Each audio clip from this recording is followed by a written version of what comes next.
and welcome to another episode of With Enough Prep Time. I'm your host, the Nerd Man, and today I'm with an old university friend who very old caught me YouTubing. He's randomly caught me YouTubing, which I don't know how I feel about. But this Wars Pawned Paintings, which is his company name. I'll call him Wars. Yeah, I paint Warhammer models for a living. Yeah, cool. So we're discussing Zack Snyder's Justice League, and obviously I have some strong feelings about it. Like, I think it's basically a masterpiece. And did you see Endgame and Infinity War? I saw Infinity War, but I haven't seen Endgame yet. Wow. Okay. So I know because you weren't impressed by Infinity War. No, I loved Infinity War. And you just thought, I can't be bothered to watch the end. Well, no, because it kind of came in with some troubles that I had put on a personal level. Like, okay. Just with depression. I remember it exactly. I remember watching Civil War for the first time. Yeah. And about half an hour in, I was like, I'm bored. Oh, right. Yeah. I was just bored, and I kind of had my fill of superheroes by then. Yeah, I know what you mean. Anyway, I know what you mean. It's getting it's getting very. I don't. Because we were getting 4 or 5 of these films a year at one point. It was just like. Yeah, but it's all MCU movies, and I don't like the fact that they're all the same tone and they feel the same, and I don't like all the humor. Yes, but they're like that for a very good reason. Yeah, no, because it's part of the same. Done that in the best way to make money, shall we say? Yeah, but it's also really it's like McDonald's. Do you know what I mean? That's the best way to make money from food. You can't blame them for that, because in order to recoup the kind of cost of these films, you need to bring in all the normies. Yeah. No, I'm not blaming them for it. I just find it like. I remember walking out of The Dark Knight and thinking, finally, they're doing what I've been reading in comics for so long, right? Like this is it, and like walking out of films like Watchmen or Kick-Ass or and just thinking, yes, let's do things where like they're individual, like real films that take this comic book material seriously. V for Vendetta, the same kind of thing, and then the Marvel Universe happened. Yeah. And I liked Iron Man a lot, and I even like all the Iron Man was great. movies. I was working in the cinema when Iron Man came out, and I remember watching it because it was one of the perks of working at a cinema is, especially if you're a projectionist like I was, you have to watch the film to make sure there's no problems with it. Yeah. So it's like, oh no, I've got to stay behind after work and watch Iron Man. Oh no. Yeah, that's a nice job. It's awful. But yeah, no, I saw Iron Man and I thought that was a really nice start to the universe. I even liked the Incredible Hulk and all of that. Yeah, I liked the Incredible Hulk as well. I liked Thor, because I was thinking, how the hell are they going to do Thor?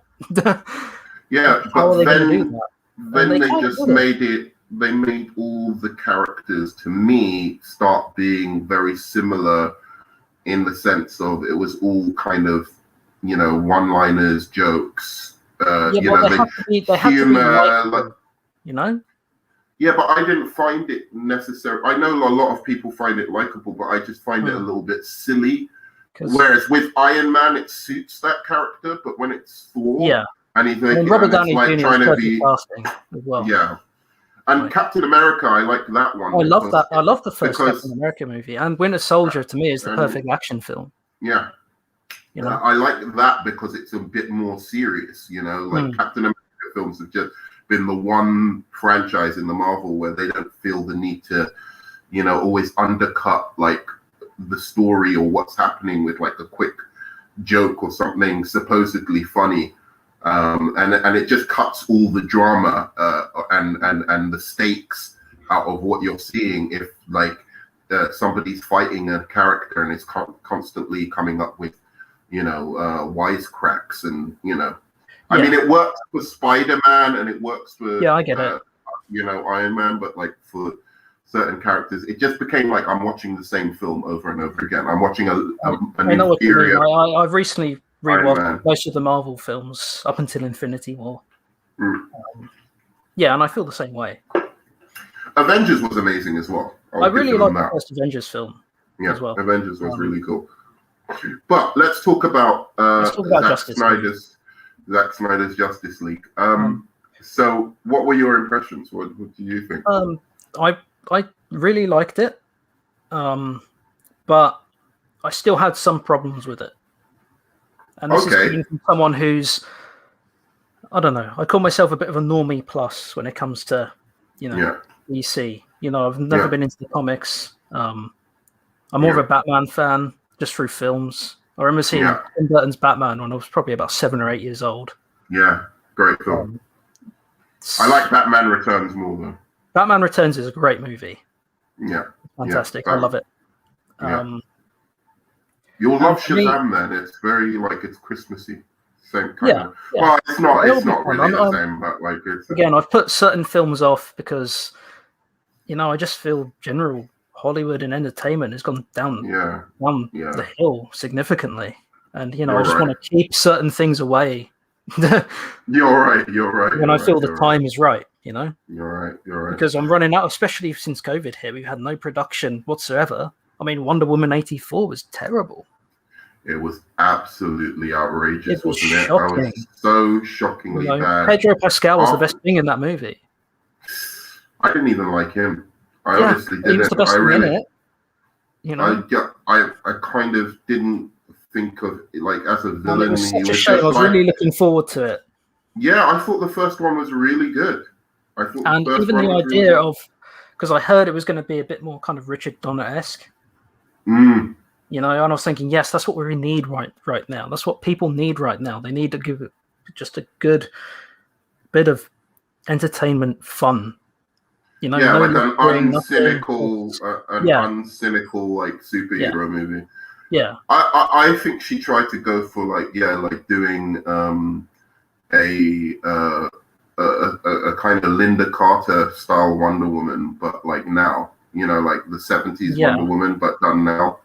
And I don't know that really works. I think she should have gone more off the comic books and what's been done more recently with the character, which is more contemporary. It just didn't. It was. It just needed better writing. The thing that made the Richard Donner movies work were they had really good writing. Yeah, they had really good writing. By the script, right? If you don't have a decent story, what do you have? Everything's got to be right. It's all in the script. You've got to put the time to the prep. If you don't prep anything properly, this goes for many things in life.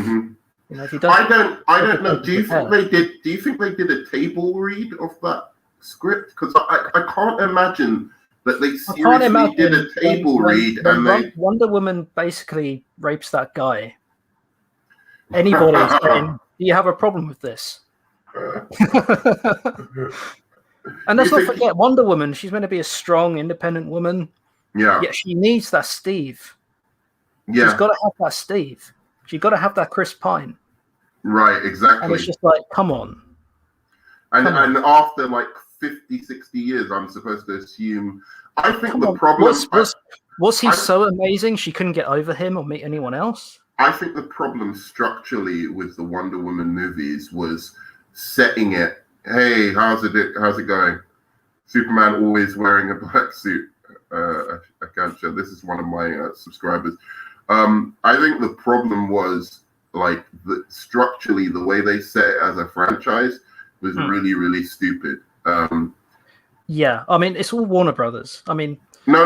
Wait. Let me just explain so you can respond. Yeah. Okay, so basically, I think they should have either set Wonder Woman in the present or set it in the past, the entire franchise. Either commit to setting it in World War One and then go to maybe World War II, and so that you could keep the same cast of characters because they were likable characters that she was, that she had with her. They could have fought another something, you know, in the World War II era that connected to the, you know, the mother boxes or something like that in this film, and then maybe set Nazis again, and it's just like, oh. Yeah, I know. I think it was so. My ideal thing would have been to just set the franchise in the present. Yeah. Why? And then, you know, if you did the second movie where something like Chris Pine was resurrected or something like that, then it would have only been like 5 years or something like that, or 3 years, and then you can understand why she hasn't moved on, rather than 70 years. You're telling me for 70 fucking years, Wonder Woman hasn't moved on from this guy, and it was just an appalling everything, and the action was bad, and everything was bad about it. Yeah, but it was a guy that she only knew for like a few weeks. Yeah.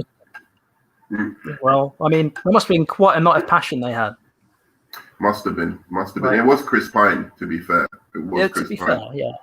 Same as like Lois Lane, kind of, you know, distraught about not getting, you know, Henry Cavill. Well, Superman in this universe has just been completely obsessed with Lois Lane. He's just absolutely like 100% obsessed with her, and he doesn't seem to, you know, be interested in saving anyone else apart from her, which is why, for once, I actually liked this Justice League movie, which, you know, transitions us perfectly to the Justice League movie. Yeah. Actually, just to kind of preface all of this, it's fascinating because this is the first time I can think of that we've seen a botched studio film through no fault of their own, really. I mean, the circumstances surrounding it were tragic. And you can't really blame them for trying to take it in a different direction, to try and get more bums in seats and to try and rescue several $100 million they pumped into this film, right? Yeah. With marketing and everything. Yeah. So I don't think you can blame them for hiring Joss Whedon. And I don't think you can blame Joss Whedon for how the first theatrical came out. I think you can blame them for, I think that was a stupid move to hire Joss Whedon. I don't think it was, given that he did the Avengers, right? If you're going to get someone to do a superhero ensemble movie... Yeah, then get him to do it from the beginning. You can't get him to do it halfway I understand that, through. but I think circumstance kind of forced their hand. And again, this is where Warner Brothers have been a bit like a headless chicken for so many years. No, but Zack Snyder... Yeah, but Zack Snyder would have finished the movie even though the circumstances were so, you know, terrible. But they kept telling him, you know, they wanted a different movie from the one he was making. So that's why, with the pressure of what happened with his daughter, plus the studio constantly, you know, it was just too much for them. Yeah, it's like any kind of, you know, when a plane accident occurs, right? It's often several things that lead up to it. It's not just one incident, right? Yeah. And I think that's kind of what happened with Justice League. Yeah. But I mean, I understand why I think they should have taken Zack Snyder off after Man of Steel. Really. Yeah, I think because it clearly was a divisive movie, Man of Steel. I liked Man of Steel up until the end. I thought it was atrocious. Really, all of it? Almost all of it. I like the score. I like the cinematography. Yeah, I actually saw it at the cinema, and you know, I kind of liked, you know, the little snippets we saw of Clark's life. Yeah. Kind of. I mean, there are some stupid bits. You know, he's trying to be incognito, then he kind of skewers this guy's truck on telephone poles. Right, exactly. It's just like, that's dumb. It's dumb. But there was a lot of dumb. There was a lot of dumb, but it looked cool. That's cool, kind of Snyder summed up to me in many ways. Yeah, but I don't think this is the thing. I think this is very, very, and you know, as much as I say he should have been fired off the Man of Steel, and you know, BVS was, I think, again a very divisive movie. I liked BVS, but again, I liked some parts of BVS. I mean, I haven't seen the extended cut, which apparently is a lot better. No, it isn't. No, I don't think it's all right. I mean, it fits again, you know, you shouldn't have to sit for 4 hours to get a semi-coherent film, right? Well, that one was 3 hours, but yeah, you're right. Like again, it's a long time for a film. It's longer than The Godfather. You know what I mean? Yeah. About the same time. It's just, you know. Come on. I don't. Well, you know, if people sit in theaters for an opera or far more. You know, like it's know. not. I think the problem with BVS we have is they tried to do attention. too many things, right? It tried to set up Batman versus Superman. It did the death of Superman. It introduced Wonder Woman. You know, that's so many things for one film. And interestingly, I really didn't like Lex Luthor. I like Lex Luthor. I like really the idea. I like the idea of having a young Lex Luthor who's kind of like a tech billionaire. Yeah, it's kind of like a Silicon Valley dude. Yeah. I thought that was a really good idea. I personally would have cast it different, but I didn't think that Jesse Eisenberg was as bad as people were making out. But I don't think he was bad with what he was given. Right? I just didn't like the direction they took Luthor in. You know, I mean, but the writing was strong with him. The writing, if you listen to what he's actually saying, the writing is actually very, very strong on that character. It's probably the best written character in that film is Lex Luthor. You're probably right. But the performance, I'm not saying the performance is the best performance. I'm just saying the writing there was very strong. If you look at like everything he says is like what a genius would say, because it's like got 3 or 2 or 4 meanings. Like he's really his pun game is really on point. If you listen to the amount of puns he does in the film, when he's speaking to people, and the amount of references like he's making to different things when he's talking to people, like that thing of I think the closest path to Superman is a pretty little road called Lois Lane. I just, it's just like stuff like that is really clever, like that he was saying.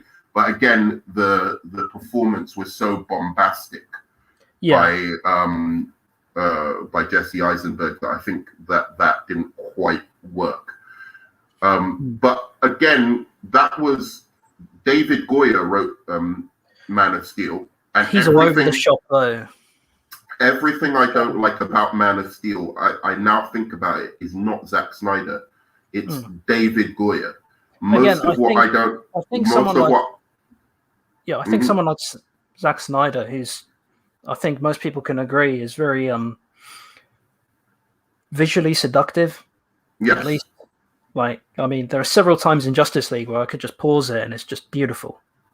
Dude, beautiful shots. I mean, visually. Dude, there's a bit at the end where Flash, it's like a splash page out of the comic, where Flash is running and he's smiling, and he's just like waving back and forth, like running through the wind and smiling. And I was just like, that, because Flash is one of my favorite characters, and that was just, as you said, it's visually I defer to incredible. Your knowledge on that, but I was going to say that that David Goyer wrote the first one. I didn't like the writing in Man of Steel. That was my main problem with Man of Steel. The visuals were amazing, the score was amazing, the direction was amazing, all very innovative action scenes, all of that. A bit too much action at the end, I think. Yeah, especially for me, because I saw it at the cinema and it was in 3D, so I had to put glasses on my glasses. Yeah. And it's just horrible. Several times I had to take the 3D glasses off and just rest my eyes. Yeah. It wasn't a comfortable experience for me. I think Man of Steel actually plays better when you're just watching it on a little screen, funnily enough. Yeah, I think so. Than when you watch it on a big. I've watched it several times over the years, and I still quite like it in many ways, even though I recognise, it's more kind of dumb parts, especially at the end. Yeah. But anyway, tens of thousands of people died. It was the ending was preposterous. I just thought it was way too much. But again, that a lot more could have been done if David Goyer had handed in a decent script. You as a screenwriter and me also, like, we both write ourselves, so we have some kind of knowledge of like writing. But anyway, let me just finish just quickly. So David Goyer then is brought on to write BVS. Right, so Batman v Superman, and he writes the script, they're going to go forward with his script again, even though it was really divisive what he did on Man of Steel, because it's that, he's connected to the Dark Knight trilogy, so that's going to sell. Exactly. But then Zack Snyder hires Ben Affleck to play Batman, and he brings in what's the fucking guy's name? He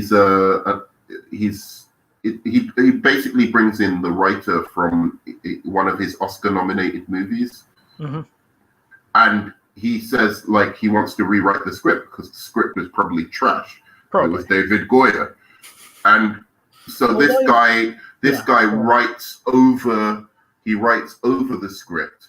So the structure of BVS remained the same, but the writing dramatically, I think, improves. So it was a mess in terms of the film, much like Man of Steel, but the writing in general, in terms of the dialogue and everything, improved massively. Yeah. This Justice League is completely written by that writer. Yeah.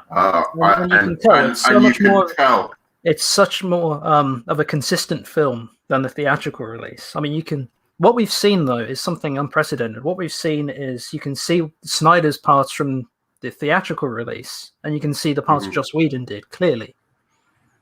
Yeah. And that's fascinating to see because I don't think we've ever seen that as an audience before. Well, I don't think it was Chris Terrio who wrote BVS. So his writing, I think, is far, far superior to David Goyer. Even in The Dark Knight and The Dark Knight Rises, David Goyer wrote with Christopher Nolan's brother. Yeah. And I don't know if you've watched, what is that sci-fi Westworld? No, I haven't seen Westworld yet. It's fantastic, by the way. I've seen the original films. It's the writer of Westworld who wrote The Dark Knight, basically. So anyway, that brings us again, to this Justice League film. So let's do something. What were your favorite parts? What were the negative parts? What were the worst parts? Well, let's talk about the negatives first because I can just put those. Okay. All right. I think the negative parts were basically Zack Snyder's eccentricities. How he loves to play these morose classic songs over slow motion and characters brooding. So get that out of here, man. Come on. These little 2-minute music videos that just interrupt and slow down everything, that offer nothing of substance to the film whatsoever. Which one in particular? Can you give me an example of the scene? There's the bit with Lois Lane. There's the bit with Aquaman where it goes on about him being a king in the song. It's just like, just get on with it. Just shove that girl in the water. I think you could have. I think those two in particular. Yeah, and the singing Norwegian women or whatever with Aquaman and they sniff his jumper. It's just like, that could have been cut. That could have been cut. That was definitely. It's very little things. That was definitely could have been cut. I was going to say the constant slow motion as well. It's just like I get it for bits with the Flash or something. The Flash was good. That's what I was going to come to. The Flash one was good. Slow motion. I mean, put it like no. I'm talking about when the Flash saved Iris West, and it had that song. Here I am. Dun, dun. I thought that was beautiful. To me, that was the one time that he was putting these songs in that it actually really, really worked. The rest of it was not great. I mean, he did it in Watchmen to a degree as well. Although it kind of fit that film better. Watchmen, it fit. It definitely fit better. It didn't so much fit this as much. No. It's the Justice League. It didn't need the slow motion. There's just little things that I think are wrong with this cut of the film. But I don't know that made it so bad to me that I really think this is the best DC movie. Every time it happened, it took me out of the film, and I did just skip a few seconds on my laptop. Just skip. I'm like, okay, I don't have time for your morose bullshit, Zach. I don't care. I get it. They're sad. Let's move on. You know? Yeah, I mean, I don't know that I think you're being a bit unfair on those scenes. I get the one in the Norwegian but again, they're one. not very long, but they just feel like an age. No, but the they're Norwegian... only a couple of minutes at a time. But yeah, no, but the Norwegian one was the I one like where they were singing at the end. That was nonsense. I didn't get that at all. And you know, when she sniffs Aquaman's jumper, I didn't know what that was. I think the intention there is that he's trying to and I like this decision by him. But it's like he was trying to show that these are the modern day gods of, and of these different, and he was trying to like do it so that Aquaman, where would Aquaman be worshipped? What's the most likely? And so he wanted to look for a sea village and them singing the songs. That's what they would have done with the gods. I understand that. But I thought it was not but worth it kind of completely juxtaposed with, the character of Aquaman. He's badass Jason Momoa. Like, yeah, but would you really worship that dude? That dude doesn't care most of the time. He doesn't care. It's just like, that's the whole point. Worship that guy. It's to contemporize the gods. That's what he was trying to do. Where I understand that kind of mythos. But I don't know. For me, it just didn't really fit. It didn't really add anything. It was just annoying. And again, it wasn't very long, but it was just long enough to kind of take me out of it. It's like, okay, let's move on.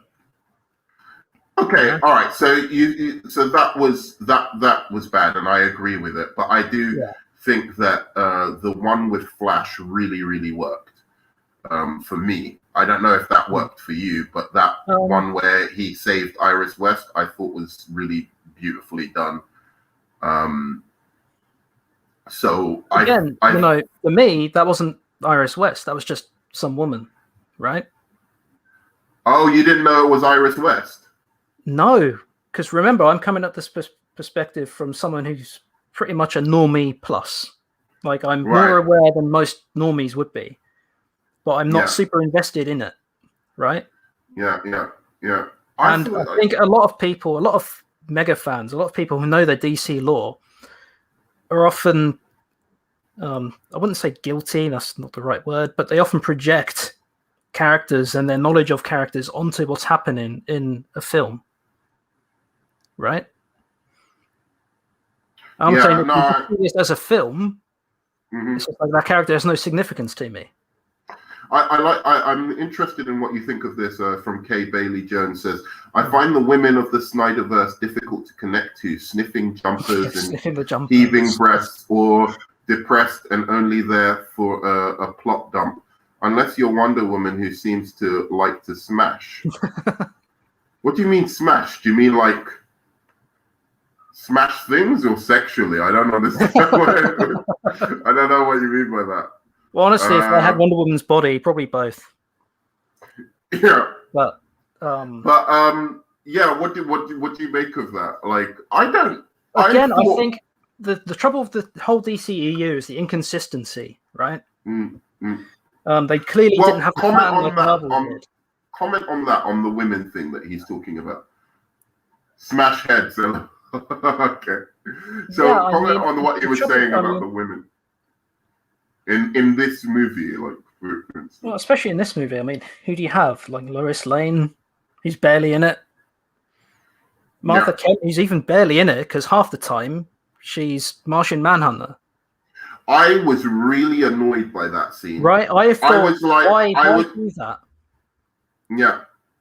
Especially for someone like me who didn't really know who that guy was until the end. I'm like, then I get it. Yeah, no, but I don't even think that. I think that was a really good emotional scene between Martha Kent and Lois Lane, and it's completely undermined by and it was, and especially in the context of I don't like how Zack Snyder has been treating Ma and Pa Kent the whole time. So they've always been, this kindly couple who look after Clark Kent. But in, Man of Steel, he's telling him to hide, let kids die, maybe, do all of this shit. In BVS, she's saying, oh, you don't owe the world a thing. So I was like, oh, finally, this is Martha Kent. She's going to encourage. She's strong enough that even when her son dies, she'll encourage, Lois to like move on and get on with life. Don't hide Lois. You've got a talent. The world needs you. I thought that was a great scene, and then it was just completely undermined by it not being her. By it not being her, and by this guy being the general. It's just like, I think he could have used your help in Man of Steel if you were that guy all the time. Yeah, if you're going to if you're going to use Martian Manhunter, again, they do these things. Bring him in the final fight scene where they contradict and undermine their other films, either before or after.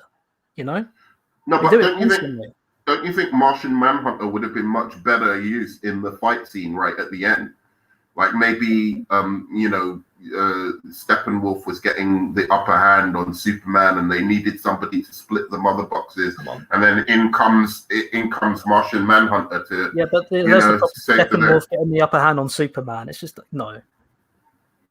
Well, no, Superman shouldn't be as powerful as he is in this series. I'm sorry, it's bullshit. That's another thing that really, really annoyed me. It annoyed me from the first movie that Superman is so powerful that he can just hold up Aquaman and Wonder Woman. Like, what is that?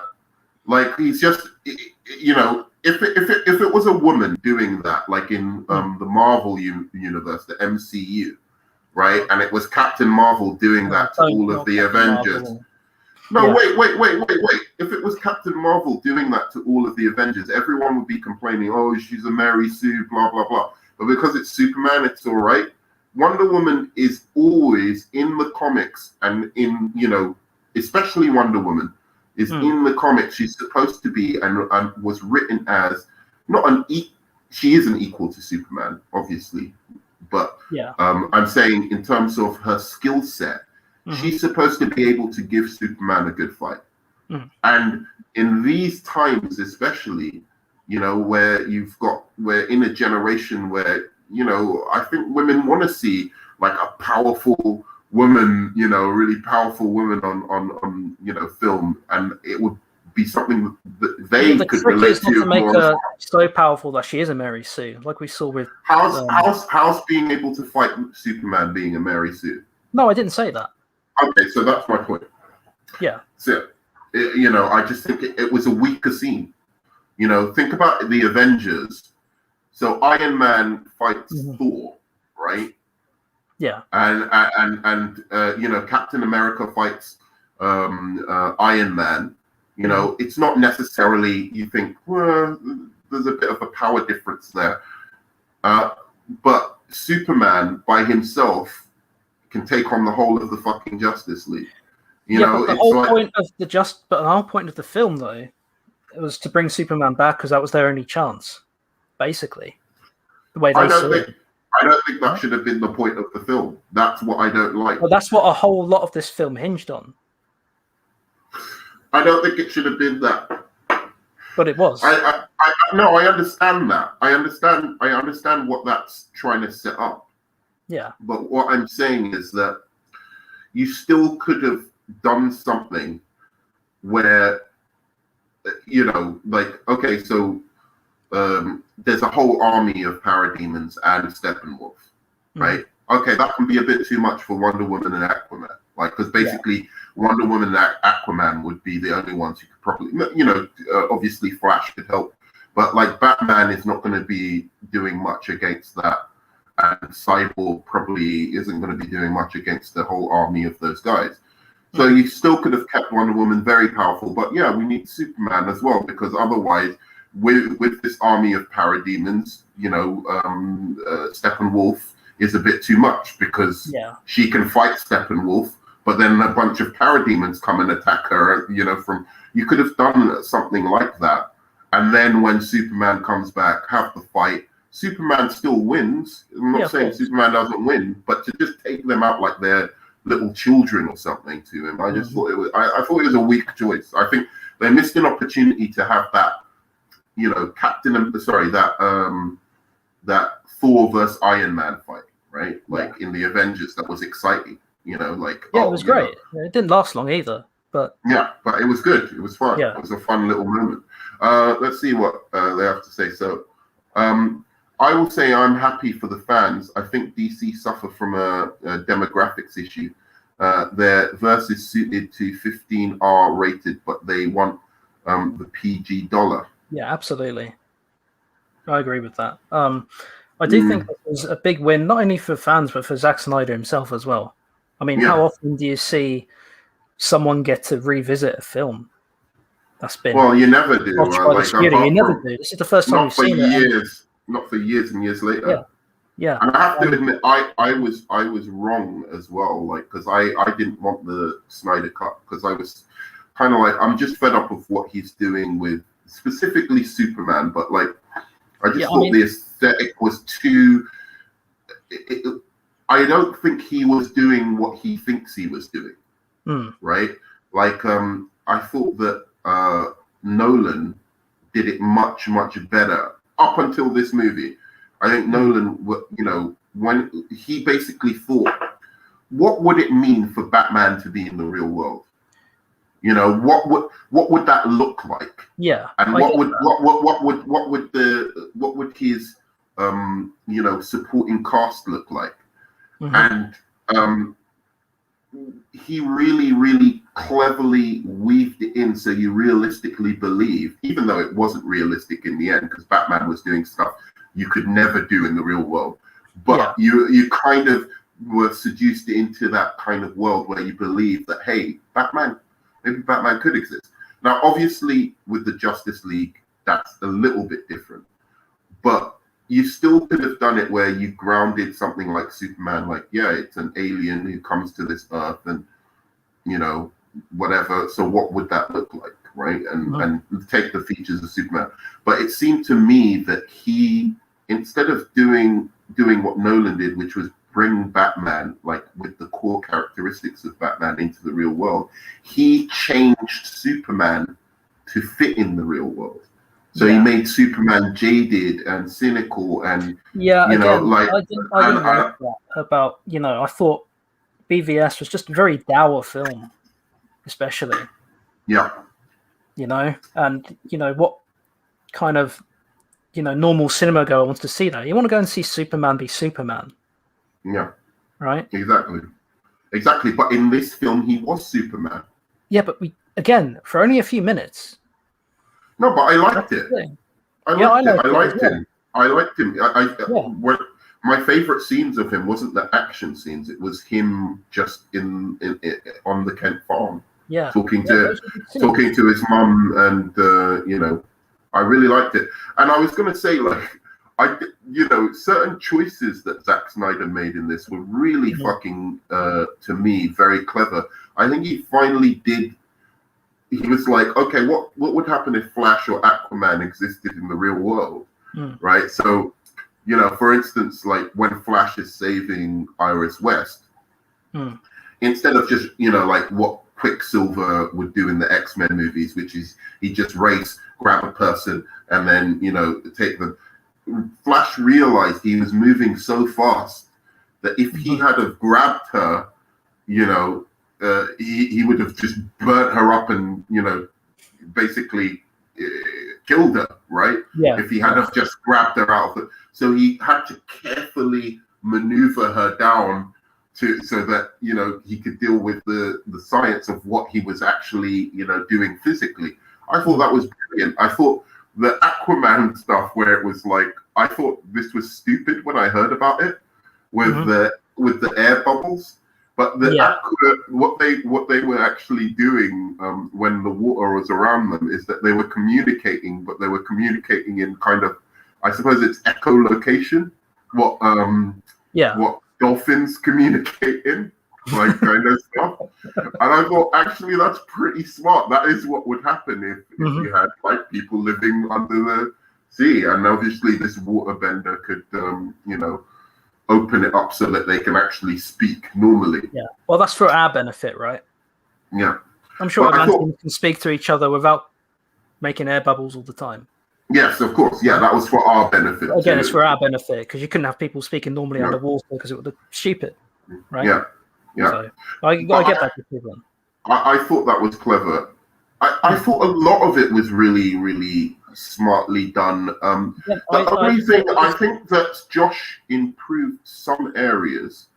The areas that I think he improved was a little bit of the team dynamics. I think a little bit of the team dynamics. A little bit more of the humor, just a little bit, not all of it. In Whedon's cut. Yeah, just a little bit. Because in this one, I thought I loved seeing more of Cyborg because he was barely in the theatrical one. He was really good, and it was really much better good in this movie. But I don't know. I didn't warm to him as much. Weirdly. In this movie. Yeah, weirdly. I know. I thought it was really beautiful. That whole thing. I just didn't really get the dynamic with, I kind of understand with him and his dad, right? But this is a 19-year-old genius level alpha Chad. Yeah. Right? Of a character. Right? Who could pretty much do anything. Athletic, genius level intellect. Yeah. And yet he cries when his dad doesn't come to a ball game. Well, okay, look. I really get that. Look, that's from the comics. I could get him be angry. Right? Look, basically, I've never liked Cyborg as a character. He's, to me, just a token character, to be honest. Like, they put him in the Justice League because he was black. And they needed a black character. There's a whole story behind that, and I'm not going to go into it now. I mean, going by just what you see in the film. No, but this is what I'm saying. That they just took his origin story, which I've always thought was, in comparison to like Wonder Woman and Superman, like from Krypton and it explodes, and she's from Themyscira, and like the grandness of their mythology, and Batman, with his parents dying outside the opera house, and the grandness of their mythologies, just with him being a footballer and. He's a high school kid, and it just seemed like a mess of an origin. But again, I didn't want him. This version, I think that's about as good as you could make Cyborg's actual origin from the comics. Like, bring it to life where you actually feel for him. And I love the bit with where he gives the woman the $100,000. And I love that bit. That was great. Because that showed you, because that was a great bit of characterization. Because he could have given himself $1 billion, right? He could have launched nukes all over the world. He could do anything at that point, right? But instead, he found this one woman who desperately needed help and gave her the help. Yeah, that's great. So let me go. With that, he was mopey. And it's just like, dude, you can stop nuclear warfare with a thought. Any potential with it, with a thought, Yeah, I mean, the kind of power he was said to have in the film. It's just like, would you be so mopey? I don't know.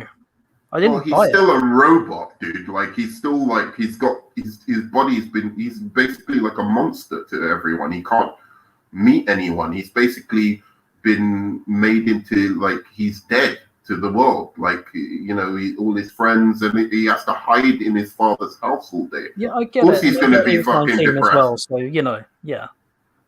mean, I think that's perfectly logical. I think you're being a little bit too harsh on the character there. Like, what's he going to do with $1 billion? Like, go lay some chick, go pick up some chicks with his. Look, but you have to bear in mind, the world. This is a world where Superman and Batman exist, right? Yeah. So what? People wouldn't accept a cyborg? Come on. I'm not saying that. I'm just saying, what is he going to do with $1 billion? What? I don't know. He could do anything. I'm just saying, he's. It's like he's probably thinking, all right, what? Some girl's going to want to get off with my like. Hey. What do I? He could generate any amount of vibrating machinery. I'm just saying. He could have a way of the time. I'm sure, but saying. Like it's I get he doesn't have a penis anymore, and that's tragic for the man. But he could still have a whale of a time. Just saying. Yeah, I mean, fine. I understand he was a. So long as his self-defense system didn't go active, that would be a bit awkward. I was emotionally engaged in that story. I really was. Yeah. I wanted to tell you one thing I really loved about the movie, and tell me what you think. Go on then. I really loved all of the parents. To me, like they were the MVPs of this film, and they made, all of the parents and the supporting cast, because that's what DC mythology really is about. It's like each of them come from their own separate worlds, whether it's Atlantis or Gotham, the dark streets of Gotham, or, Superman with Krypton and Metropolis, and the Flash's Central City. So they all have their own little kind of worlds that they kind of exist in. And I really warmed to the way that they depicted all of the parents, from Hippolyta to Dr. Silas. I especially like Barry Allen's dad in prison, which is, again, I don't know if you know the origin of Barry Allen in the comics, but like his dad was, framed for murdering his mother. You kind of get that through the film anyway. Yeah. Right. So but that performance interesting is one that was largely unchanged from Joss Whedon's version. Yeah, it was a little bit extra. Yeah. But it was pretty much the same scenes. Yeah. But I think it played better with the tone of this movie. It did. I mean, the best thing about this film for me over the theatrical one was that it contextualized everything far better. So you understood more. Yeah. In the theatrical, you didn't understand why Batman visited that the place in wherever it was, Norway or wherever it was, Siberia or whatever it was, on horseback. You didn't understand why he did that. It's like, you're Bruce Wayne, why are you just flying? And they kind of contextualized that, and you understood. You couldn't, because there was a storm. Just little things like that. But throughout the whole film, just helped contextualize things better. And I think the biggest change was with Steppenwolf. Steppenwolf was amazing, I thought. He was amazing in this. He was so much better, because in the theatrical cut, he was just a cookie cutter, generic. He was a really good villain. I thought that, evil villain in the theatrical cut. I understood his motivation, and it was kind of sad a little bit. Like, it was really sad. I mean, Darkseid was a bit harsh, wasn't he? I think in this film they said Darkseid had conquered 100,000 worlds. Yeah, this is Darkseid, and he wants Steppenwolf to give him 50,000 or whatever it was. It's just like, come on, that's a bit much. Yeah, he wants 50,000 worlds before you can I want even you come to back conquer half of what I've done, and I'm Darkseid. Yeah. You know what I mean? It's like, come on. So I thought Steppenwolf was absolutely, I thought he was a great villain. I like Darkseid, the little bits that we got of Darkseid, I really enjoyed. I thought he was quite menacing. I personally would rather meet Thanos on the dark street than bump into Darkseid. Yeah, at least Thanos will give you a 50% chance. Yeah, exactly. So, yeah, I don't know. I just thought that the whole concept of this movie, and it was done well in comparison with BVS and Man of Steel, was just like to bring the whole notion of the Greek gods and the Roman gods to like the modern day world. And each one of them represented this kind of, larger than life God kind of figure. And it was, who had raised them and their parents and whatever that had shaped them into the kind of, distinct gods that they were. And it really played well into like the dynamic.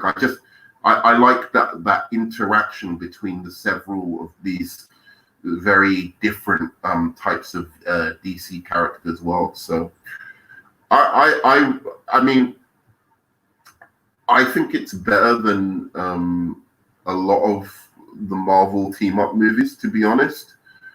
I think it's a bit long, you're right. And the thing that I disliked the most was that future scene with the Joker. Yeah, I just thought that was... I didn't think that served any purpose whatsoever. It was kind of like, they've got this footage, let's use it kind of thing. No. He reshot that. Afterwards. They reshot it? Oh, yeah. Okay. That was the little bit that he added. Yeah. I mean, they showed a part of it in The Nightmare originally, right? Yeah. Yeah. So, all right, let's go for it. Like, what you don't think it's a masterpiece, right? No, I don't think it's a masterpiece. Okay.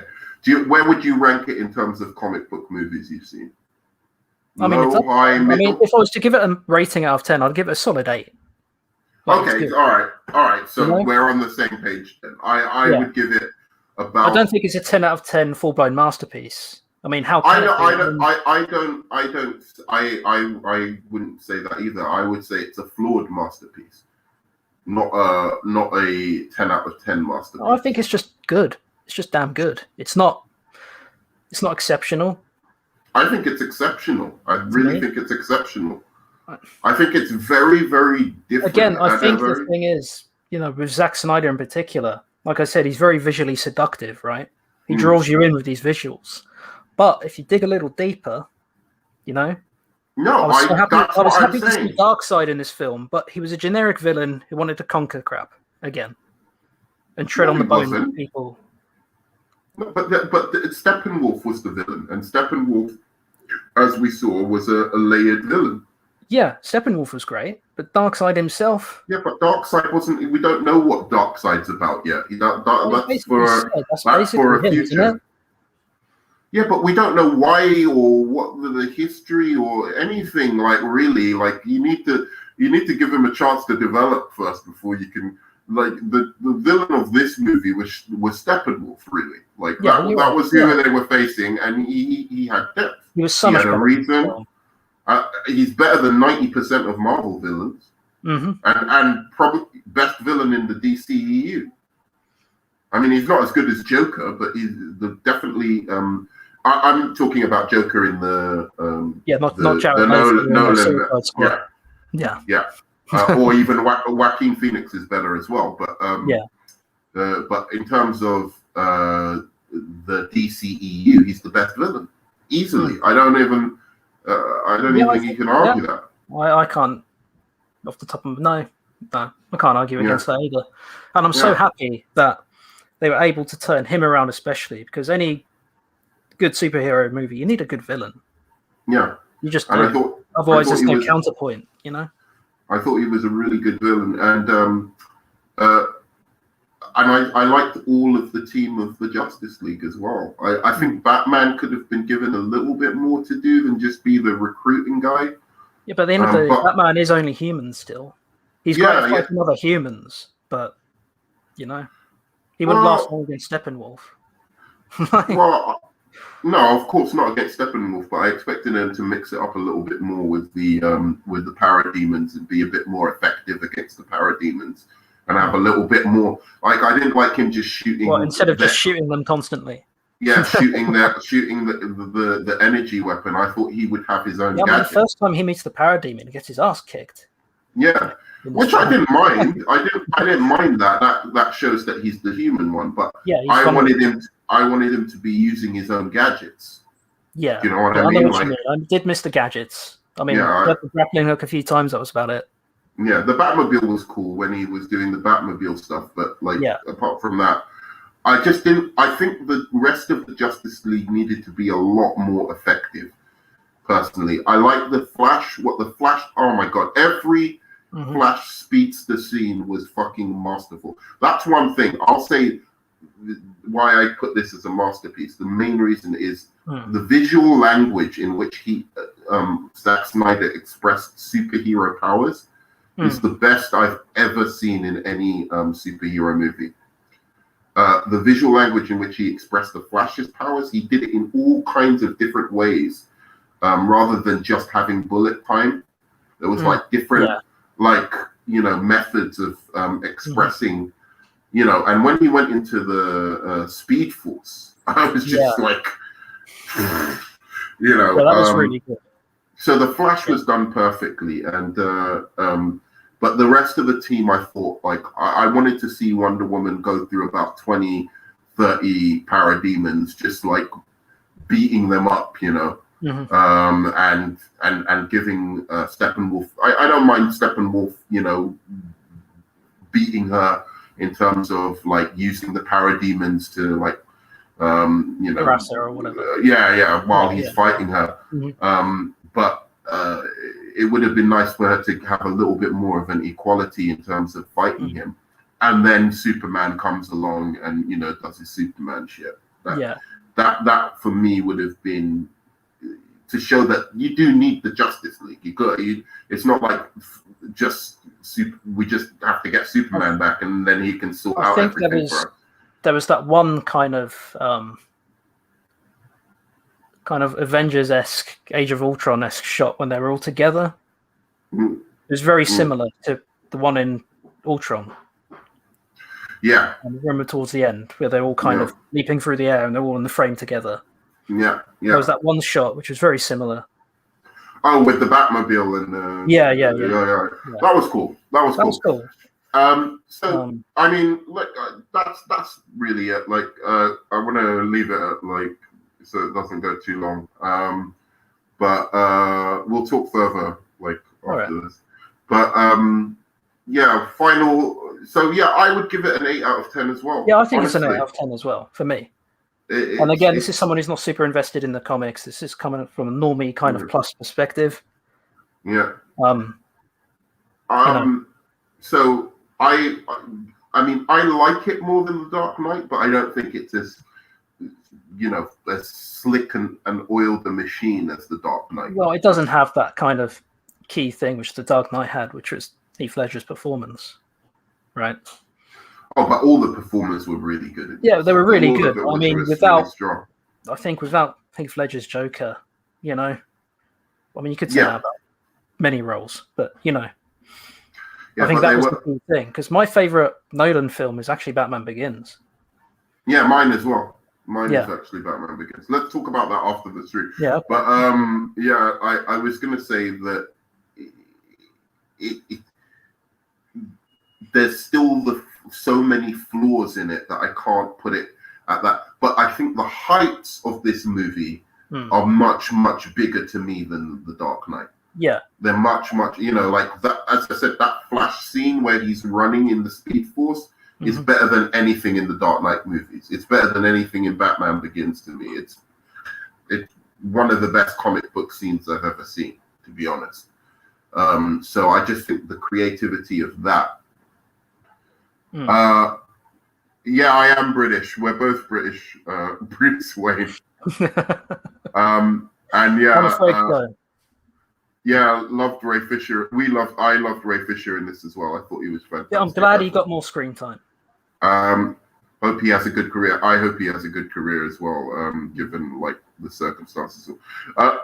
How would you rank the Justice League? Just a quick thing, like at the end, like in terms of like who was the most entertaining, engaging of the Justice League. It's there for you to see. Oh. Don't overthink it, because I mean, you know, I mean, I'm always a Batman bro myself, but in this movie, in this movie, it was probably the toss up between Cyborg and the Flash, to be honest. Me too. I thought that the Flash, you know, because their roles in this were so much more expanded upon than in the theatrical cut. For me, it was Flash, Wonder Woman, Superman, Cyborg. Those were the MVPs for me. Well, I think Flash really did the best for me. Like, maybe I'm a bit biased because I'm a Flash guy, but Flash. We all have our biases, so. But Wonder Woman and Superman. Honestly, I've never cared about Zack Snyder's Superman. In 2 minutes of him coming back after he'd gone through his like fugue state and you know, was back as back on the farm. I was in 2 minutes. I liked him more than any other version. Any other Zack Snyder kind of depiction of Superman.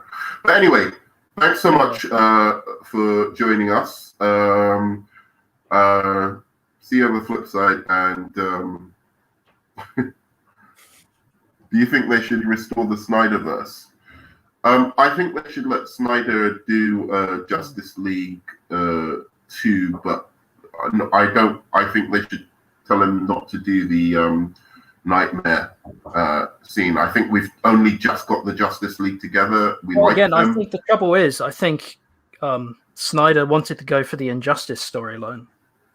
And how many normies want to go and see Lois Lane get brutally killed and Superman turn evil?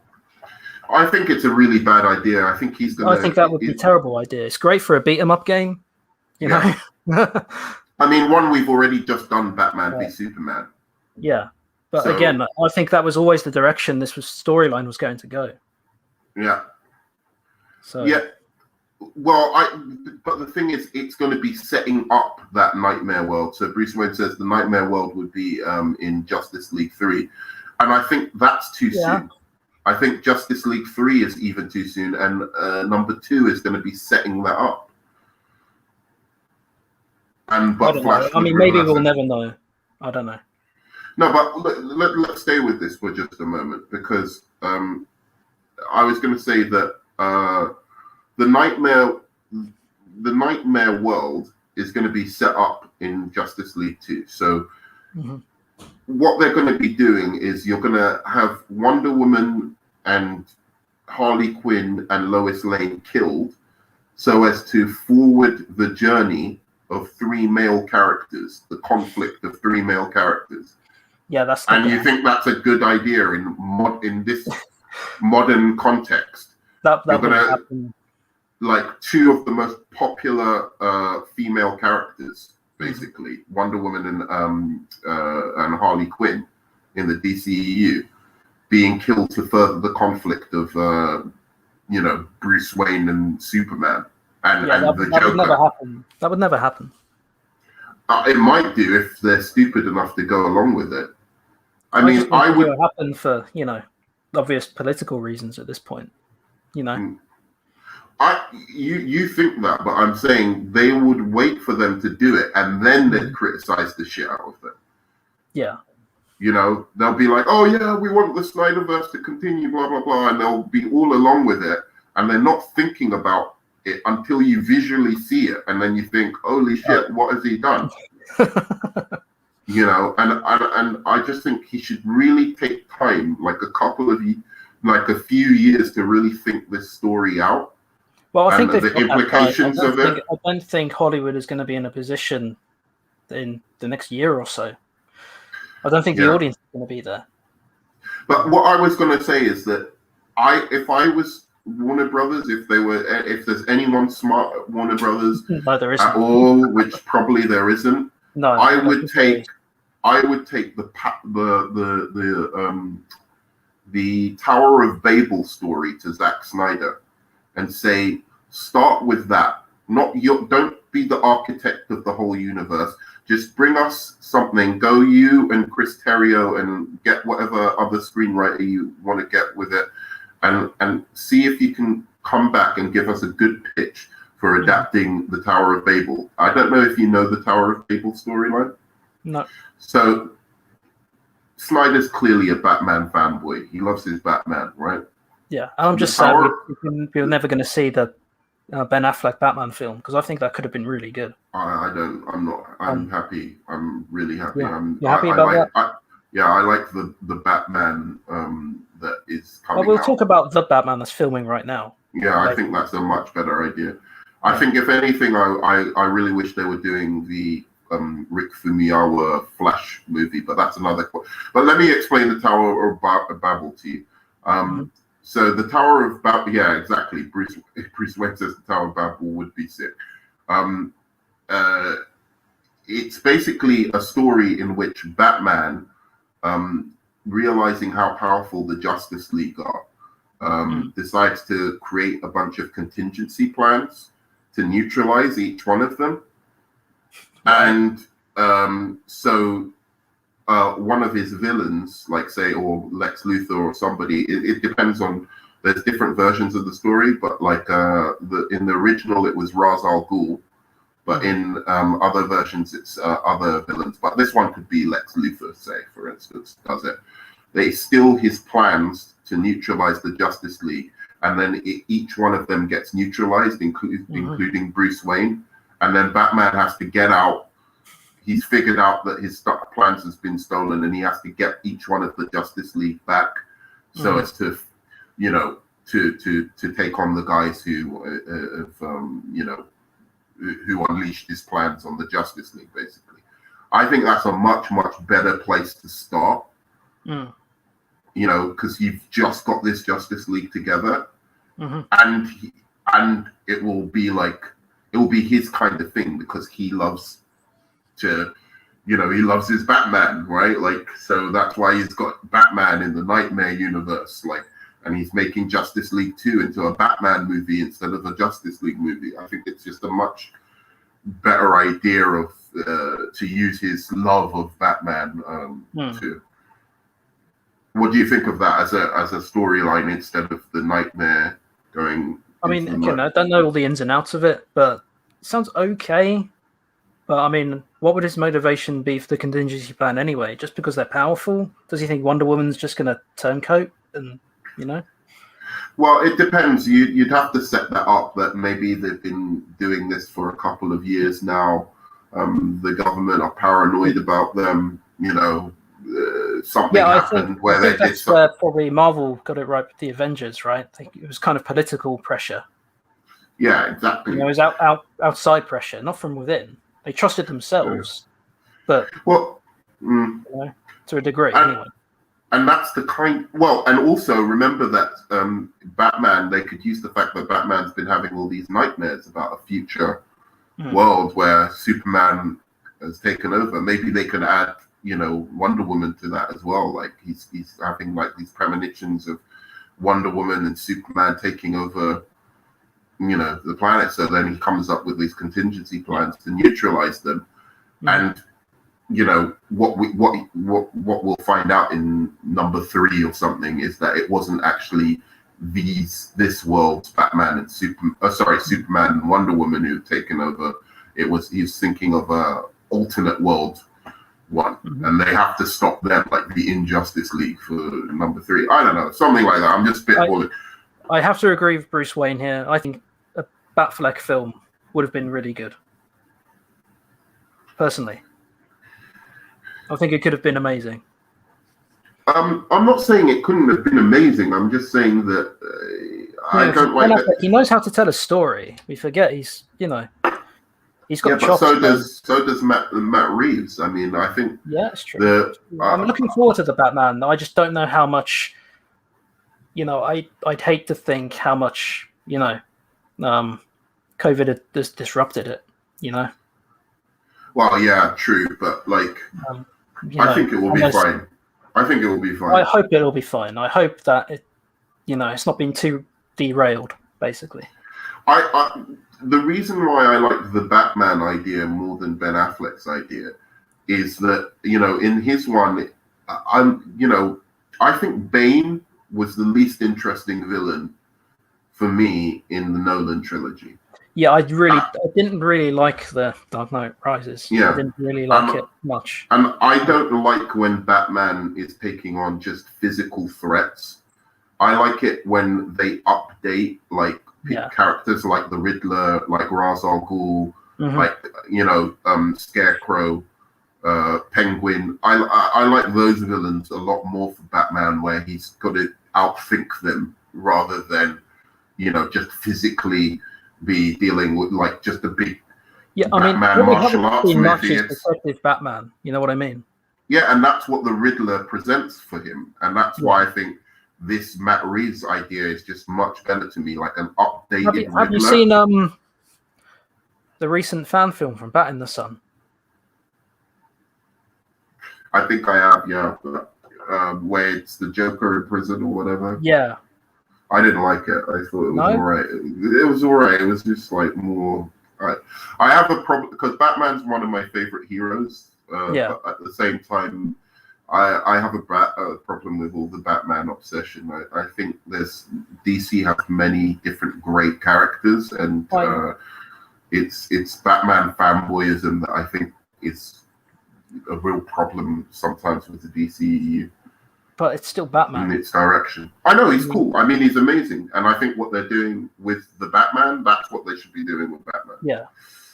You know, I liked Ben Affleck's Bruce Wayne and Batman as well. So yeah, I did. I just especially in this film again with this whole thing. I just wish there was more of it, and it was given a more coherent plan from the beginning, and it just clearly wasn't. And that's sad because I think the casting pretty much throughout has been pretty good. I think Henry Cavill is a great Superman. Yeah. Why he didn't have a trilogy of films, I don't know. Yeah. Now I do. I would rather see a Henry Cavill Superman Brainiac story. That's what I want to see. Yeah. I love Brainiac. I think he's like one of the great DC villains. Anyway, so I've answered the question now. Yeah, it would have been an adaptation of the Arkham games, and I'm not. Yeah, I love those games. I love them as well, but like again, I'm much more into like him facing like. I like this. It's like basically using the noir style of Batman to make a kind of almost like what's that? Is it Seven? Like that serial killer film. Yeah, I like that. Like that's interesting to me. Yeah. But anyway, so that's me. See you guys on the flip side, and please like, comment, subscribe, and I always say something at the end, which for some reason I forgot. I love you 3000. Bye bye. Bye. Bye bye.